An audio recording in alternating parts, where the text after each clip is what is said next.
And now I'd like to introduce Emma Jackson.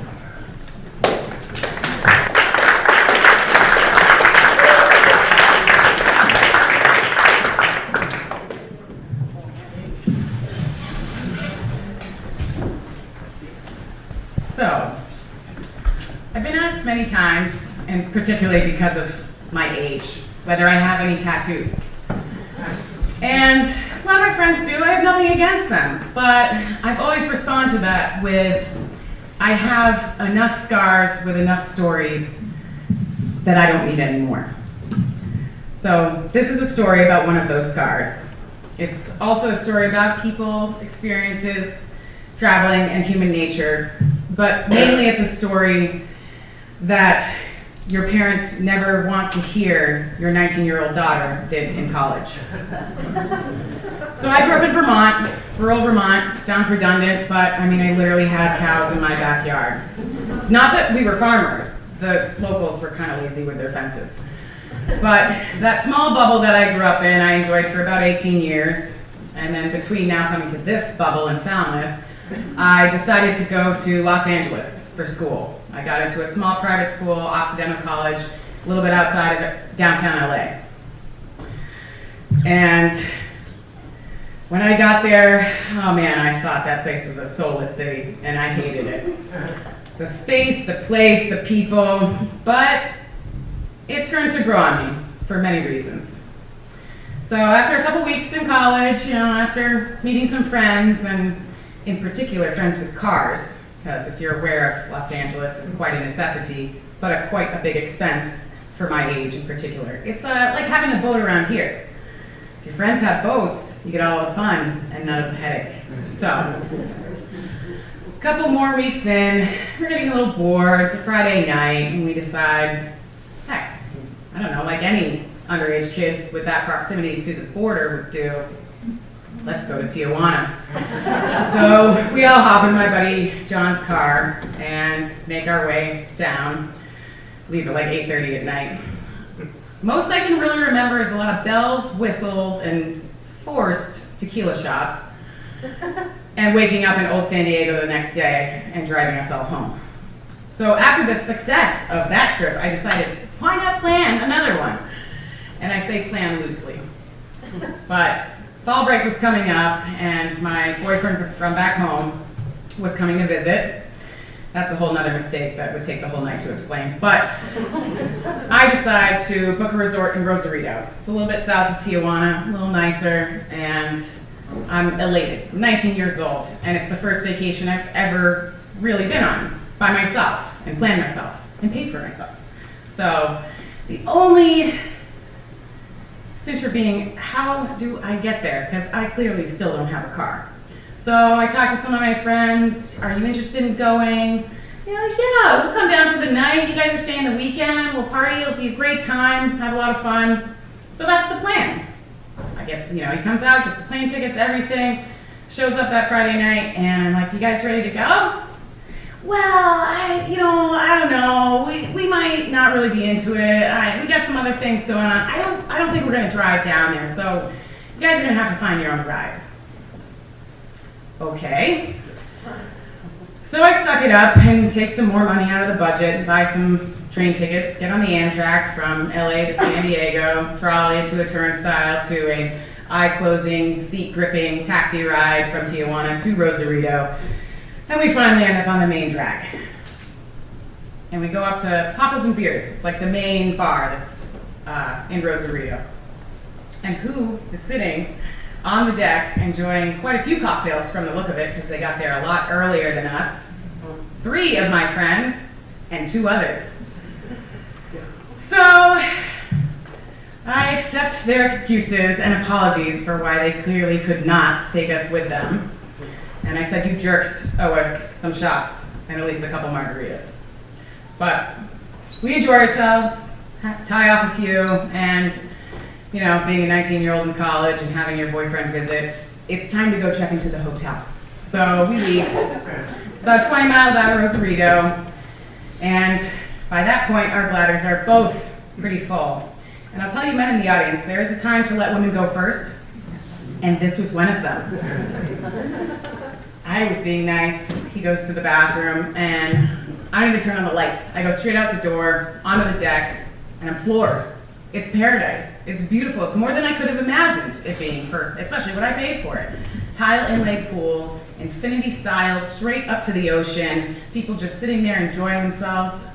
I couldn't imagine anything better. And I'm so excited. I turn right around and floor it back into the room, straight into the closed glass door. I break it with my forehead. I get my hand stuck in the glass, and I'm screaming bloody murder as it's trickling down my face. One of the guys over at the pool is actually an EMT. He comes over right away. What's going on? You know, I'm all frantic. My boyfriend's out of the bathroom. Good God, what just went down? I was just trying to take a piss. And they get the first aid kit. No amount of anticoagulant or butterfly strips could fix this one. So back in the cab we get, and we go about 100 miles per hour this time. I'm not clenching. I say, go, go, go, go, go. Get me to that hospital. I don't know what's going on. We stop shortly through the drug cartel. I forgot to mention that. Just a little outpost. They were really nice. Keep going to the ER, get in. 3 tight stitches later, as the whole time my doctor, who speaks not any English, goes, oh, superficial, superficial. I'm like, yeah, I know I'm superficial. It's my face. That's why I care. But lo and behold, all I came back with was a nice Harry Potter scar. No superpowers, but at least my hand was okay. And we enjoyed the next couple of days at the resort. People in town, people see us, the guys at the drug cartel. Oh, yeah, right through. They get a good kick out of it every time. And then after the worst night of my life, with the best bottle of tequila, we decided it's time to get back to LA. But after the ER, the taxis, all the extras, the train, not a whole lot of funds left. So, and mind you, the ER was actually less expensive than the 100-mile-per-hour cab. Maybe I was paying for speed. I don't know. But he got me there on time. And when I got home, the guy said, when he took the stitches out, oh, those are some of the best I've ever seen. So we buy a bus ticket from Tijuana to LA. And as we're disembarking at the border, we don't realize that the bus is going to change. Luckily, we weren't the only ones. These 2 young Mexican women did the same exact thing. The 4 of us are bolting back from customs to go get our luggage from one bus to get it to the other.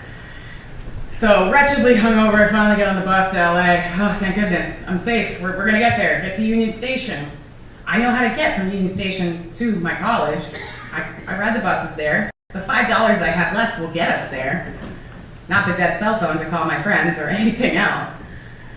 But the closer and closer we get to LA, I'm like, I don't really think we're going to downtown, to Union Station. Not the area I know.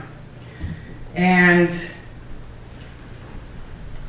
surely enough, my boyfriend, I tell him, go ask the bus driver, where are we going, please? He speaks a little bit of Spanish, much more than mine.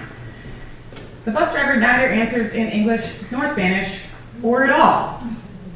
Which I find a little fishy. Then as my boyfriend walks to the back of the seat, the bus driver talks rapidly to a guy next to him, which I think is a little fishy, and I'm finally getting over my hangover at that point, because I'm 19, it doesn't take that long now.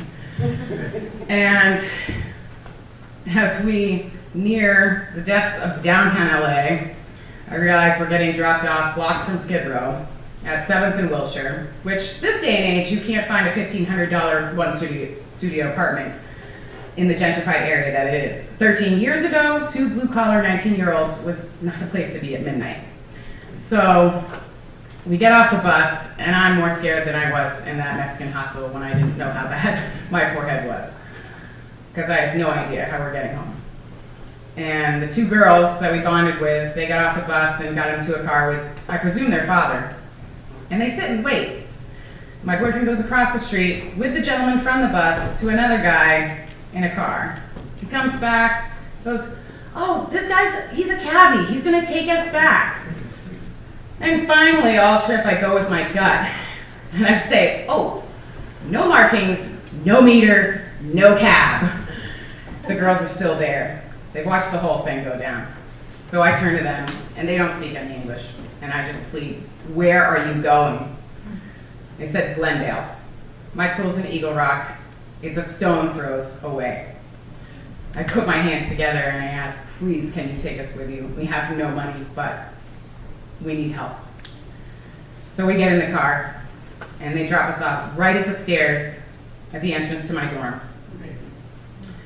I thank them endlessly. And as I look up the stairs and think about all that we had gone through to get there and back, I laugh and I realize, sometimes your friends can be jerks. And there's always assholes that are gonna take advantage of you. But sometimes the nicest people that you meet are the ones you can't even speak to. Oh, and that Mexican glass is really thin.